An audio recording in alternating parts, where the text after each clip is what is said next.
Hey, everybody, this is Eric Mueller, the host of The Eric Mueller Show. You're tuned into the podcast that explores what makes any successful person's inner clock tick by unlocking the most impactful tools within their success portfolio. I'm joined today by Matt Seefeld, the Executive Vice President at MedEvolve, a top provider of data-driven solutions that helps healthcare businesses optimize their revenue cycles and their medical billing teams to lower money collection costs, increase efficiency, and enhance revenues. Let's head on over to the interview.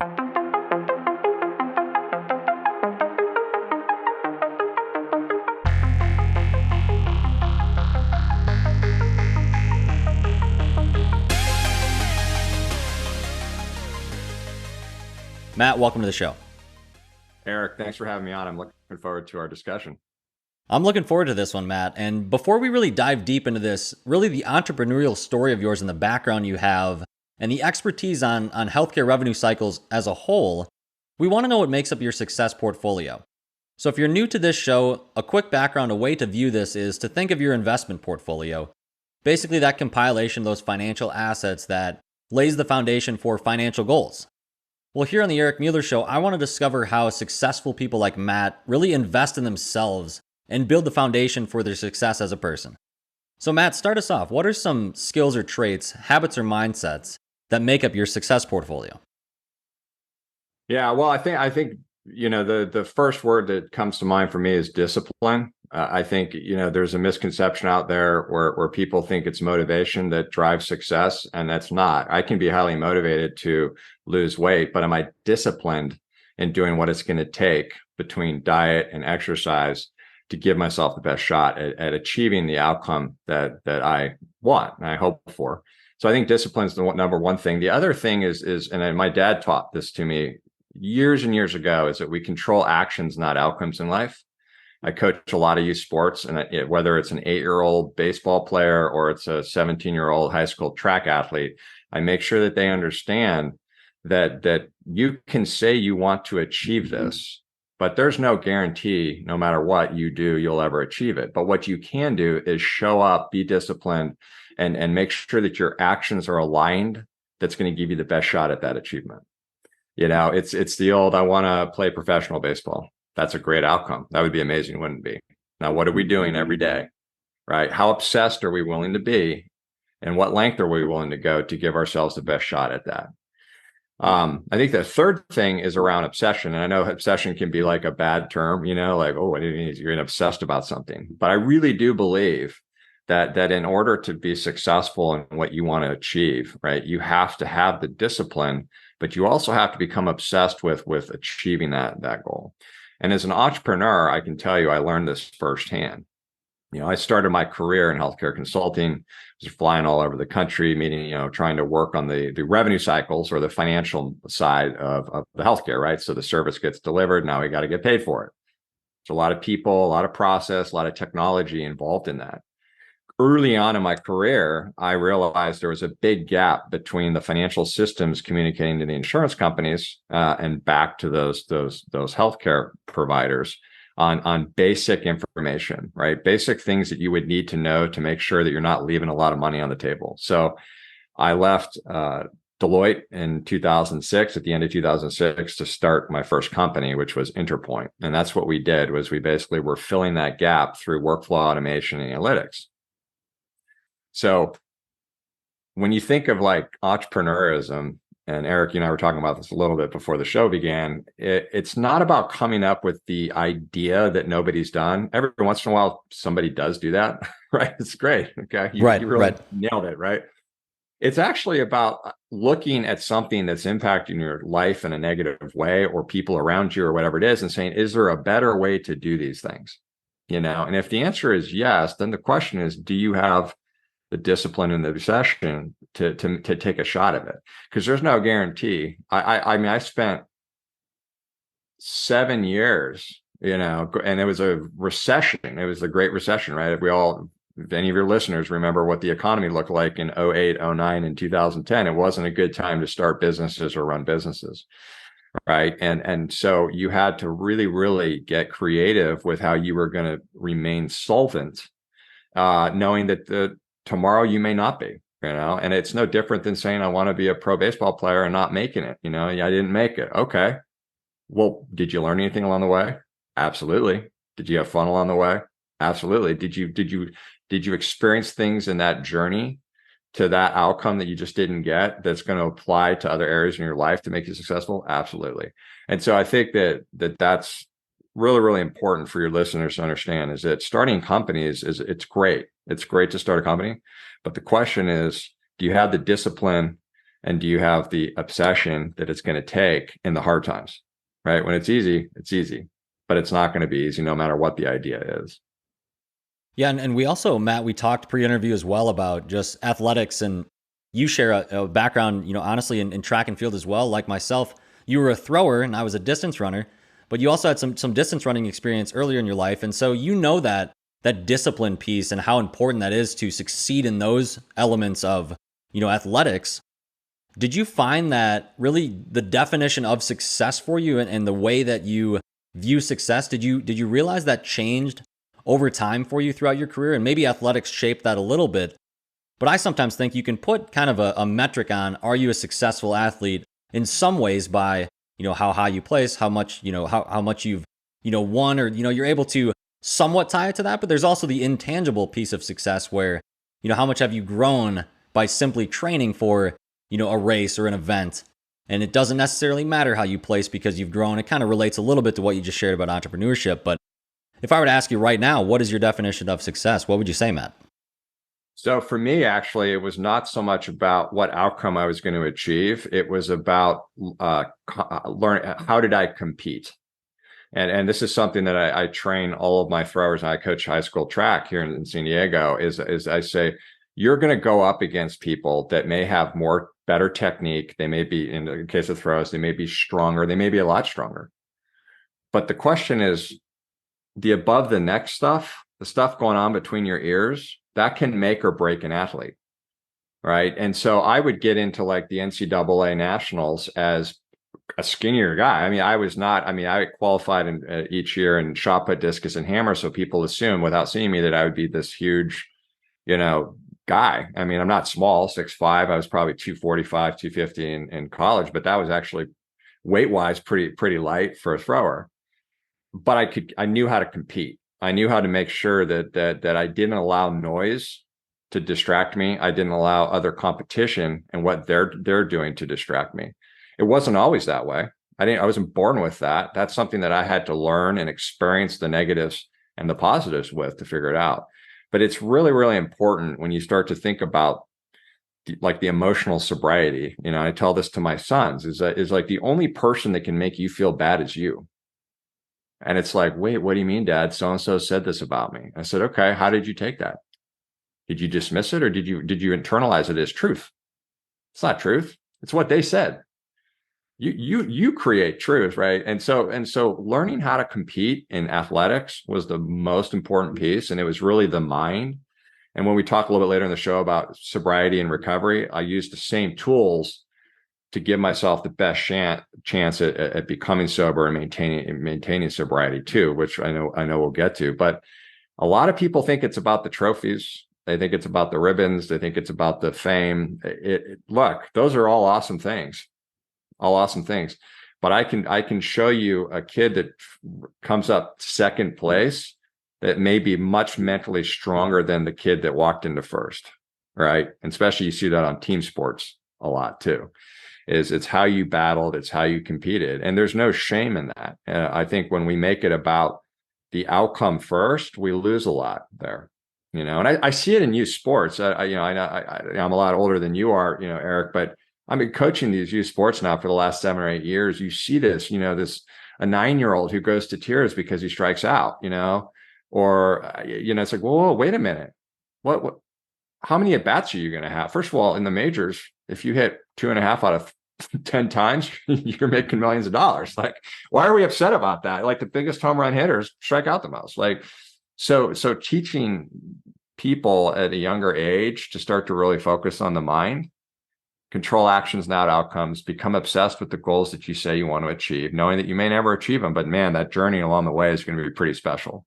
And it's going to create much more callousness and ability to kind of go after the next thing you want, right? So like starting a company today, I'm going to take a lot of lessons learned and mistakes I made from 2006 to 2011, right? I'll still make more mistakes, but hopefully they won't be quite the same as the ones that I made when I was young, 29-year-old thinking, hey, let's start a business and see what happens. Yeah, I think those are all really important pieces to keep in mind. And I particularly resonate with the obsessed piece because I think I genuinely believe that I have like an obsessive mind. And in some ways, that can be to your own detriment. I mean, you can, get hung up on something that is not productive to your growth. But have you found let's chat a little bit about the Interpoint Partners company, the medical software company that you did start during that recession. At what point did you realize that you had that obsessive feeling about that? Or have you always kind of had, somewhat of an obsessive way of thinking about certain things? I think like, at 46 now, looking back, even as a child, like, and talking more with my parents about how I was, I'm an identical twin, so I grew up with somebody that looked exactly like me. We did the same sports, right? I was a quarterback. He was a tight end. I was a pitcher. He was a first baseman, right? I mean, we had some divergence, but not much, right? And so I believe that having that kind of constant competitor, in my space, it definitely helped me a little bit achieve some of these things. But look, with Interpoint, I got to the point in my career, and I was only 6 years in, where I saw this inefficiency with just getting access to intelligent information. Is that most businesses are run nowadays, right, where you actually can understand the problems and what to do about it in near real time. Healthcare can't do that.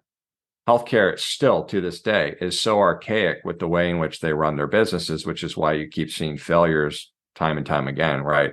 And so for me, that obsession was really around trying to develop a solution that would make me way more efficient as a consultant and help my clients better. And that's what was really the start of that company. And I've actually carried that methodology forward. I mean, at MedEvolve here, when I came on in 2017, I saw a big gap in what their billing software platform. And guess what we did, right? The last 5 years, I've recreated Interpoint and put it on steroids, I always say, because we've done a lot more than I was capable of doing 12 years ago, right? Because of new technologies and integrations. But it's the same principles, ironically, just 15 years later. Same principles, same problems we're trying to solve in this crazy industry, predicated on actual intelligence, right? And now you've got the people component. People don't want to work. They're working from home, right? They're going to do just enough to not get fired, right? I'm sure, you hear about quiet quitting and acting your wage and all these themes, right? And when I speak at healthcare conferences, most of the people in the audience are thinking that way. They're like, oh, I mean, I'm kind of motivated, not really, and these are folks that are running groups, they're running practices. So it's trying to find ways in which we can motivate people, right? And this kind of ties back into obsession, self-actualization. It kind of ties back into what we started this podcast, which is like, do you want to be an achiever anymore? Right? Not everybody wants to be an achiever. In fact, I'd say it's the minority that want to be achievers. And so what I'm trying to do is say, if 95% of the world doesn't really care about achievement and they're just kind of existing, right? Immediate gratification, everything's easy to get, AI, blah, blah, blah. Then how do we get that 5% to motivate another 1%, right? It's kind of like sobriety, right? If you have 100 people, this is a fact. If you have 100 people that come to you and say, Eric, I'm ready to get sober, and they start that journey, more than 95% of those people will not make a year. Wow. It's scary, right? Yeah, 95% or more. So then the question is there a technology, i.e. what I developed with myLifeLink, that would give me 1% improvement? Because what does 1% improvement do to not only the person afflicted with addiction, but what about the 10 people around them that have suffered along with them, that are now experiencing a much more extraordinary life because somebody put down a drink or a drug or emotional maladaptive behavior, right? So it really comes back to looking for ways to become more selfless in the acts that we do in life, right? And then again, as I think about being successful as an entrepreneur, I feel that when people start companies with selflessness in mind, and all the bankers on your podcast and all the finance guys and the Wall Street guys that just care about buying other people's ideas and flipping it for more money, they're not included in this conversation. I'm talking about people that genuinely have a passion about helping others and inspiring others to help others. And that to me starts to become the most powerful business venture because the passion comes through in your voice. People are not looking at you as, well, Eric, you're Harvard MBA and you've been on Wall Street for 10 years. And yeah, tell me more about what you don't think is right about the financials of my business, right? It's you're passionate about some change. And Interpoint was that way. It's that, even in the worst times at Interpoint, I still believed that we were doing something magnificent. And I still, to this day, even the stuff we've now built our whole effective intelligence suite out here at MedEvolve, doing the same thing. Like, I still believe, like, I'm not giving up on healthcare. There are days where I want to. Don't get me wrong. I have those days where I'm like, done. Like, why do these physician groups, why do these hospitals continue to not make good decisions? But I'm not giving up, right? I'm not giving up because I do believe that there's a possibility out there for transformation in this industry, right? And that's really what it comes down to, is what we're willing to do. But selflessness is a big theme in my life now, and it wasn't always like that, right? And the last 6 years being in recovery myself, I've really learned that when we wake up with the intent to help others, it's amazing how good things actually happen, right? And it also builds self-esteem, which is something that I struggled with most of my life. Identity. Am I good enough? Am I better than my brother? Do my parents love me more? Right? Do I look good? Do I feel good? Am I always being good? Right? There's a lot of that to it. Yeah, yeah, and I think, and you and I chatted a little bit about this pre-interview as well. About that sobriety piece. So I think let's jump into that and talk about this app that you've created, myLifeLink, which basically is a community to connect people that are going through the phases of addiction and being able to kind of rely on each other to get through that. Is that a pretty accurate way to assess the app? Or I mean, I guess what is the inspiration behind that outside of yourself going through the process and realizing you want to be a resource for people that are also doing that? What really led to you starting that, and how has it gone so far? Yeah, I mean, again, as I've said, I mean, it came out of necessity, right? Is that the biggest challenge that I see with people getting sober, and we have to be careful too, because I think historically people think of it's an alcoholic or it's a drug addict, but there's a lot of maladaptive behavioral addictions going on now, especially with technology, and then you start looking at the emotional addictions, right? People that wake up every day addicted to anxiety or not being good enough, right? And so we've really tried to broaden the message of what addiction is, right? When obsession becomes normal, that's addiction. But the biggest issue with people getting in was the stigma and feeling like they were the only person in this world suffering the way they're suffering. And let me expand on that. Well, it turns out there's actually lots of people in this world just like me that are entrepreneurs, college educated, business executives, fathers, surfers, NCAA athlete. You start building my profile beyond Matt had an alcohol problem. And you start looking at Matt as Matt. And guess what? There are people in my zip code that fit that profile that I can connect with now to get help, right? I can't help somebody. The only thing in common I have with an alcoholic who went to war, unfortunately, saw death, had PTSD, been incarcerated. The only thing I have in common with that individual is alcohol. So I can't empathize with all the other social determinants. I mean, I'm sorry about that, but guess what? There's lots of people in this community, in this world, city that do fit that profile, that have figured out a way to build an extraordinary life. So my whole model with this was to try to connect people on a much deeper level than just what they're addicted to, and then start the healing process, right? And what the healing process in the app is that you can track the things that you're doing throughout the day to stay sober. So like after this podcast, I get to say, I made a new friend, right? I shared my story, right? So that's making me feel good, right? Later today, I'll do my workout, right? I'll select exercise, right? It's telling me the things that I'm doing. And now it's also showing the community the way the user experiences. The community can see what I'm doing. The other piece is selflessness. What am I going to do today to be selfless. So again, sharing my story would be selfless. Coaching later would be selfless. And so it's getting people away from I'm an addict and nobody's like me, no one understands me, to know there are people all around you. It's just hard to find them, and that's the challenge. When I got out of treatment, I won't belabor on this, but I was given literally a card with somebody's name on it, and he said, she's like, here you go, call him. He's an alumni of the program. I said, is he sober? She's like, I hope. I said, well, what does he do for a living? Is he a surfer? Can I go back to San Diego and like go paddle out and catch waves and talk about his experience in recovery? And she says to me, she's like, those would be really good things to know, wouldn't they? I was like, what? yeah, right. A whole load of money on a top rehab in this country. And I'm like, wait a minute, what is happening here? And so that's what it was. I just came back and I said, I'm not charging for it. I'm not commercializing it. It's free. I pay for it myself. And there's people all over the world engaging on it. And, the stories that what fills me up. I mean, I've got a 72-year-old that got sober. He's 4 years now sober, went back to grad school, exercising every day, back with his wife. I've got a rock and roller that was basically on his deathbed. His wife actually downloaded the app for him and made him get on. And he went back and got his a master's degree.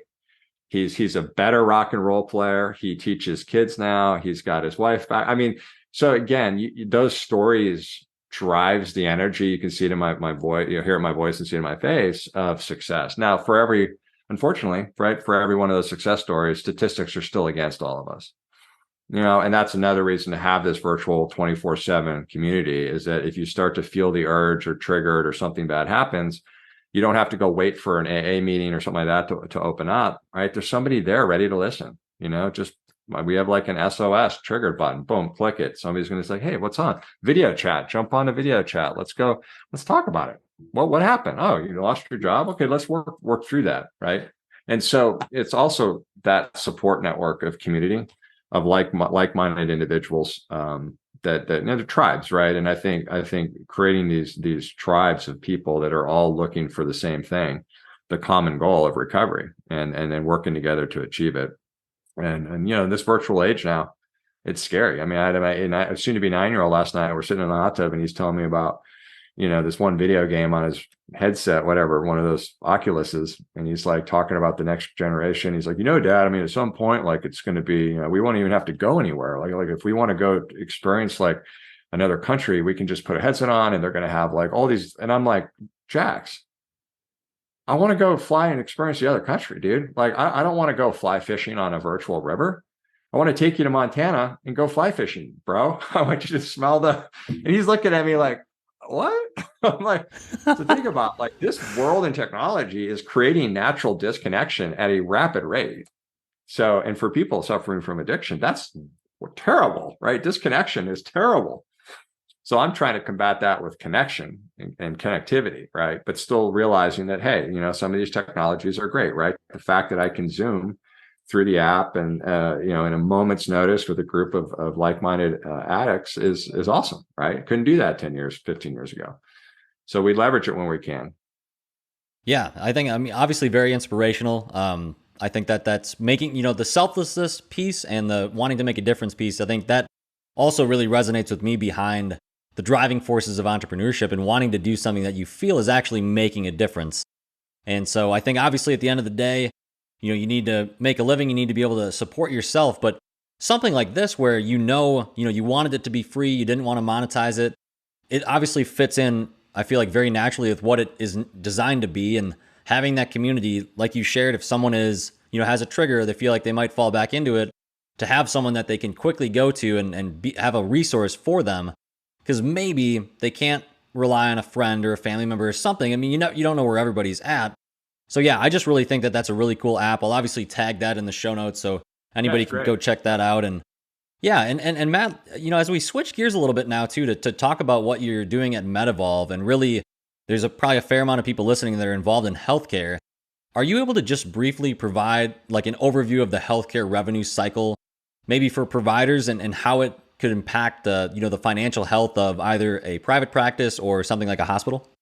Yeah, absolutely. So if you think about the revenue cycle, right, it all starts at, I call it intake, right? So in some, if it's a non-emergent, it's a scheduled visit, right? I call my doctor, I need to get an appointment. Okay, come in on Wednesday. Emergency case, come into the ER, I've got a problem, right? So the start is there. Now there's lots and lots of people, clinical and administrative, that are now getting involved with the hopes of delivering good care and ultimately getting paid for that care. And therein lies the issue. Okay, is that there's a has been and will continue to be massive misalignment between what it truly costs to deliver quality care and what you get paid for it by the insurance company. And the other factor too that people need to understand is half this dollar comes from consumers now, right? I mean, I've got a free $4,000 deductible, right? So nobody's really paying for anything until I achieve that. Now the question is, can I afford that? Right? That's a lot. 20 years ago, that wasn't the issue. So you start to think about revenue cycle. Where we come from at MedEvolve is in the concept of touches. And I'm going to focus on the administrative side, right? We don't get involved in the clinical care side. But how many touches and by how many people does it take to get the outcome you expect? Right? And this is something that the financial systems can't measure, right? They might be measuring some of the touches, but not all of the touches. And what's important about touch is that each touch now costs money. In fact, with inflation and wage inflation, it's costing you even more money, right? You used to pay $15 an hour. Now people are getting $20, $22, $23 an hour. So that's not going to change. So the cost of delivering care, right? The administrative costs and clinical costs is gone up naturally. Reimbursement for that care continues to go down, right? Medicare, Medicaid, cutting costs, right? You see it in pharmacy. Now let's get into the commercial managed care payers, right? They have quarterly profit margins of $1 billion plus, but guess what? They're denying claims. They're using AI bots to deny claims.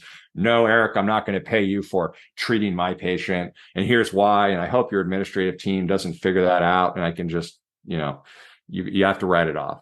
And so you have high cost, what I'm charging insurance, and then what I hope to get back. And that's a terrible business model. Okay. Because unfortunately, these profit margins now, today, especially in the last year with inflation and accelerated decline in reimbursement, are getting crushed. They're literally getting compressed to the point where we're now, what do you do? Right. And so you're seeing the hospitals going out of business. You're seeing physician groups getting sucked up by hospitals. Physicians were selling off to private equity a lot, the last few years. Now private equity's holding the bag, right? I mean, I got lots of private equity firms that were enjoying buying practices, flipping them for another big multiple, a year later. Now they're like, I can't get rid of this practice because their financials are terrible. I'm like, yeah, I told you so. So revenue cycle, it has always been challenged, even in 2000 when I started my career. But today, there's macroeconomic conditions that are going on. They're going to turn this into a complete tragedy. And unfortunately, the people that suffer as a result of that is every single one of us, because we're all consumers of healthcare. And we see it every day. I mean, I just had a firsthand experience with my dad. You talk about inefficiency. I mean, here's a guy who's had multiple hospitalizations, multiple 911, multiple reasons to end up in an ER and admitted to inpatient. Just had a procedure done last week. The discharge planner was going to discharge him back to the nursing home. Well, there's no clinical care in this place that he's at on the weekends. So you're going to send a guy home who has a history of messing with whatever it is they've done, which drives infection, which drives a 911 call, which drives a $3,000 ambulance ride, which drives an ER admission to inpatient. That insurance company is going to pay 10 grand versus what? $400 a night to send him to a skilled nursing facility for 3 days? If that's not misalignment, like so guys like you and me, I'm like, well, that's a terrible business model. It is. And who's driving that care? Not the provider. It's the insurance company, right? He had to stay 3 days. They require a 3-day inpatient stay before they will pay for you to go to a SNF. And he only had one night. So that's kind of an example. And so where's the other problem? And this is where I get confrontational a bit. Our administrators of these practices are not doing anyone any favors, right? They're living in the Stone Age, right? They're just trying to not get fired, right? They're out there, making poor decisions for these revenue cycles and don't even realize it. And the people that are actually, in a sense, like almost getting stolen from is the providers. Do you know how many times I go into a provider group, large or small, and I ask them, I say, okay, what's your net collection rate? And they look at me and they go, well, what do you mean? I said, well, you bill $1 and your contract says 97 cents. Are you getting 97? And they're like, I don't know. I said, well, it's costing you 20% more now in labor to still bill the same dollar that you were even a year and a half ago, and you're getting less reimbursement. You don't know the answer to that. And then you go to the administrators and like, do you know the answer to that? No. And if they think they do, it's something they run like once a month. It's very manual. It's Excel pivot table. It's a joke. It's a complete joke. So if that doesn't change, I don't know how to help this industry, right? And the software that we've developed, it gives you this insight in real time. I mean, there's no question. It's like, here's your problem. Here's the 3 things to do about it. But whether someone wants to buy that and invest the time and energy to deploy it, that's still a problem in this industry. And until somebody is willing to force those things in, and it's not just our company, there's tons of companies doing amazing things with data and technology, but everyone has trouble selling to healthcare because you are selling sophisticated ideas while simple are being sold to an unsophisticated industry with an unsophisticated buyer. And I don't mean unsophisticated as dumb. A lot of these people are Harvard MBAs, I mean, they're smart people, great medical schools. I mean, unsophisticated is that we keep making the same stupid mistakes and not doing anything different. That's the problem. And the difference today than 20 years ago, Eric, is that the margins are under such pressure with the macroeconomic conditions of today than they were 20 years ago. And that's where it's getting these doctors completely thrown off because they don't understand why they're working 5 times harder for less money, right? And that trend is not going to change, right? At some point, you can only do this many surgeries. Our founder, who's an orthopedic surgeon, we joke about it. He said, I got to do 5 times the surgeries today than I did 20 years ago to make less money. And I'm like, well, Bill, how many more can you get on the docket today? You do a couple more hips, maybe skip lunch, do another knee. Think about it. It's like at some point you run out of capacity. Like I can't do anymore. Right. So, but nobody's addressing it's the human. And I'm telling you right now, the human condition problem, and we kind of to bring it back around to this concept of obsession, self-actualization. I want to be the best at what I do. I want to be proud at what I do. That's like gone, right? So you have this whole workforce now that wants to be recognized. They want to be rewarded, but they don't really want to work. Right? Very few do. And so one of the things we do at MedEvolve is we actually gamify our revenue cycle software in that people who are really achieving actually get rewarded, economically rewarded for that. And they get celebrated, right? Publicly, and that's been a big win for us is that, hey, I mean, if you want to be here and you want to step up and do the best you can, well, you're going to get more money, right? More PTO, more merch, whatever, however we gamify it, and you're going to get recognized for it, right? And that kind of plays into this new need of how many likes do I have? How many listeners do I have? How many, I mean, it's this whole world now where we kind of operate on the social media concept of recognition and reward systems. And we've seen a lot of success even in the earlier days of trying this out. So that's really where our company is focused is understanding, where humans keep getting involved in revenue cycle. And we do that by measuring every touch.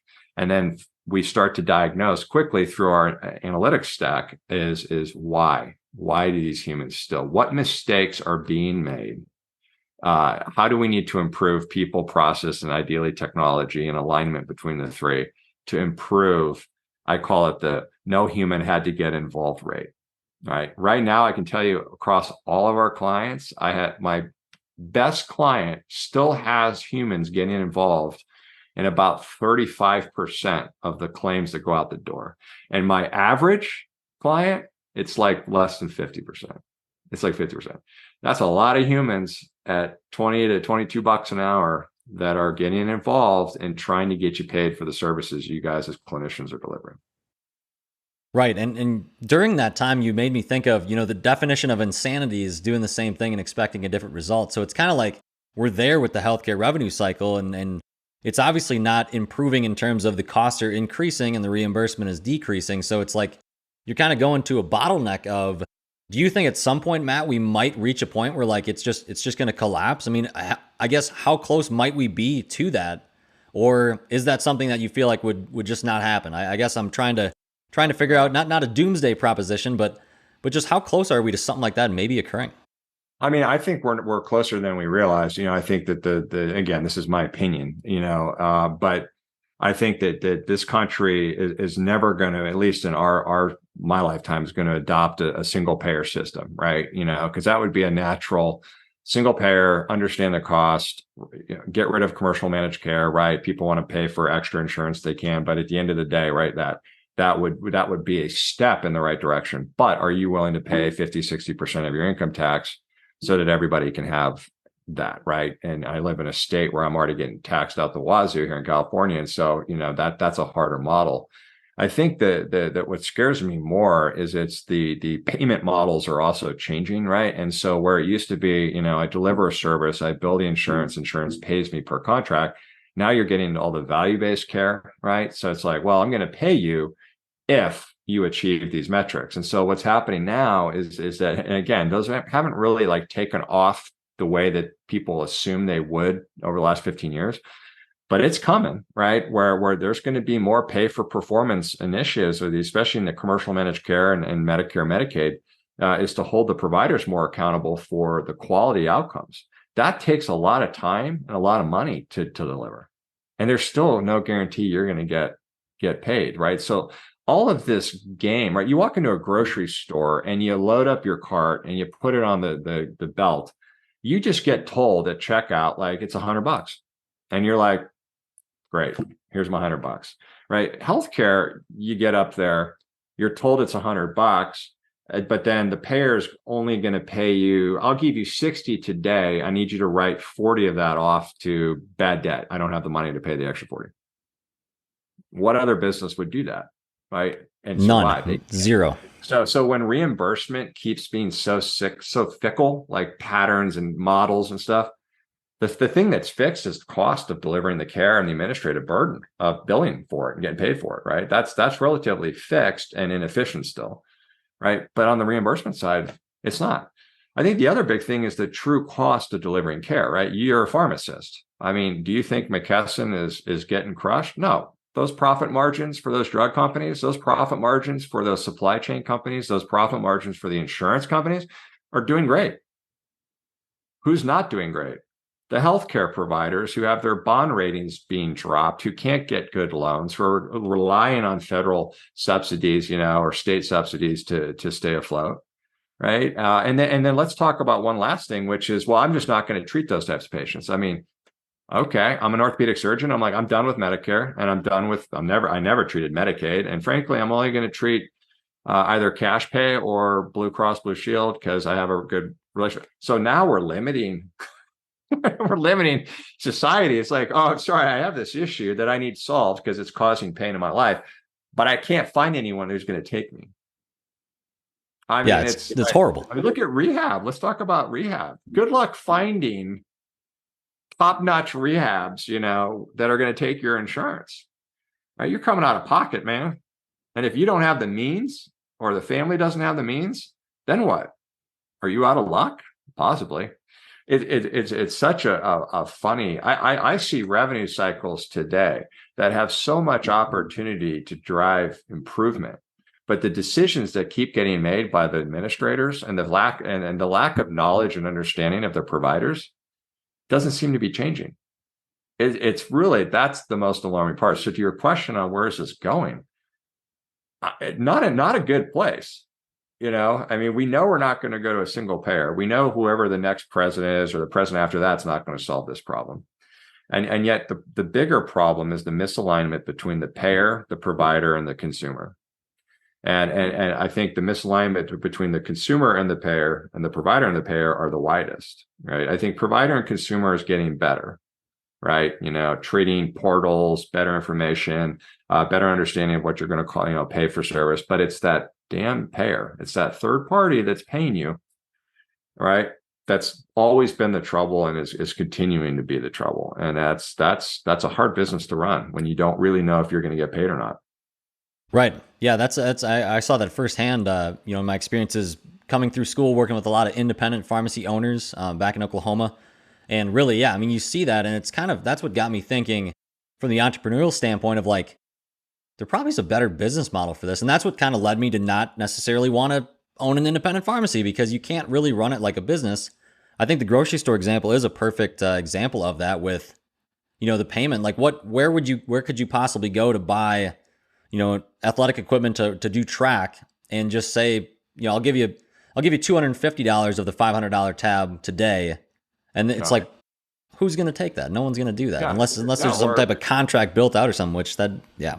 But even still, like you think about now half this money comes from us, right? With these high deductible plans, right? And so for me, it's like I could say, look, I can give you $250 today, but I'm going to have to pay the next $250 out over 24 months because I may lose my job, or my heating bill just went up 20%, or my gas bill, or my water bill, or kids' education, right? My taxes, right? And so the consumer who's still getting stuck with a large part of the bill is also going to have more flexibility in how they pay for their services, which is further crushing, call it the grocery store, right? I mean, or the sports store, right? It's talking to you every time I talk about this, and I talk all the time about it, especially at shows. I either laugh out loud or I'm definitely laughing in my head, because I don't consider myself, I consider myself a very disciplined, driven guy. But I wouldn't consider myself like that smart.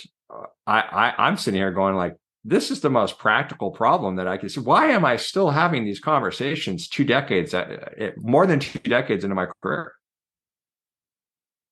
It's a valid question. It's crazy, right? It's like right. The same freaking problem. That's why consulting firms, by the way, the best place to be is a consultant, because these guys are crushing it. They're going to go into these healthcare systems and these provider groups. They're going to sit there and do the same assessment. They're going to do the design recommendations, and they're going to leave. And that provider group is probably going to do absolutely nothing with the insights. And if they did implement something, they'll have enough turnover in their leadership team and their management team and their staff team over 12 months that it's all going to fall apart. And guess what? That firm comes right back in. So it's like that's recurrence. Being a vendor, like trying to be a tech vendor in healthcare is sucks, right? But being a consultant, like I'm like, worst case scenario, I'll just go back into consulting. I'll tell you exactly what you need to do, and you probably won't do anything about it. And a year later, I'll come back in and say, well, why didn't you do it? And we had blah, blah, blah. It's all right. Well, let's talk about it again. Problem's worse, still the same solution. Yeah, it is. Right. I can see the either laughing out loud or laughing in your head happening if you talk about it enough. It is to me. I mean, it's not amusing, but it is funny to talk with someone about this. But yeah, Matt, I really appreciate you coming onto the podcast. If someone is listening and wants to reach out to you and learn more or connect with you, what is the best way for them to do that? Yeah, I mean, I feel like LinkedIn's probably the best. So if you want to just drop my LinkedIn profile on it, hit me up on LinkedIn. I love, having conversations, both on, obviously the healthcare side or the entrepreneurial side or the addiction side. I love all of those conversations. And so anything I do to further help your listeners would be fine with me. Yeah, that sounds great. Well, Matt Seefeld, again, can't thank you enough for appearing on the Eric Mueller Show. We'll tag everything in the show notes, including the myLifeLink app as well, which is that sobriety community app. We'll look forward to following you and keeping up with you. And I really wish you the best of luck with everything. Yeah. Thanks, Eric. I really appreciate the time and effort put into this. So you have a great show. Oh, thank you, man. It means a lot. Take care.